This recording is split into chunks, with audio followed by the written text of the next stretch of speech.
Pen खारेपाट परिसरात पाणी टंचाई विरोधात ग्रामस्थांचे उपोषण, प्रशासनाकडून कारवाईची हमी। पेन तालुक्यातील शिर्की खारेपाट विभागातील शिर्की चाळ क्रमांक 2 परिसरात पिण्याच्या पाण्याच्या तुटवड्यामुळे ग्रामस्थांनी 16 मार्च रोजी उपविभागीय अधिकारी कार्यालयासमोर लाक्षणिक उपोषण केले। गेली अनेक वर्ष या भागात पाणी पुरवठा अनियमित आहे।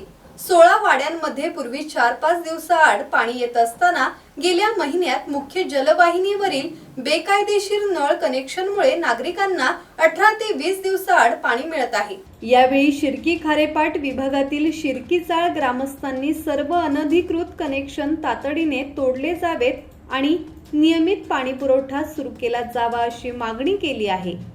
आंदोलनात महिला पुरुष मोठ्या संख्येने सहभागी झाले होते। आंदोलनस्थळी उमेश पाटील, गोवर्धन पाटील, सदाशिव पाटील, विजय पाटील, महेश पाटील, प्रशांत पाटील यांच्यासह सामाजिक कार्यकर्ते अरुण शिवकर, नंदा म्हात्रे, मंजुळा पाटील, राजेंद्र झेमसे आदी मान्यवरांनी उपस्थित राहून ग्रामस्थांच्या आंदोलनाला पाठिंबा दिला। प्रशासनाने तातडीने ठोस पावले उचलण्याचे आश्वासन दिले असून पेन खारेपाट परिसरातील पाणी टंचाईची समस्या लवकर सुटेल अशी अपेक्षा आहे।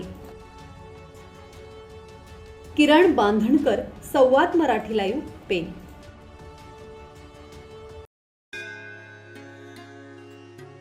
श्री गणपती संस्थान महड, तालुका खालापूर, जिल्हा रायगड। श्री वरदविनायकाच्या भक्तांसाठी भक्त निवासाची सोय, स्वच्छता आणि 24 तास गरम पाणी, सीसीटीव्हीची नजर। आगाऊ नोंदणीसाठी संपर्क करा 021 92 26 69 12 72 76 47 38 54।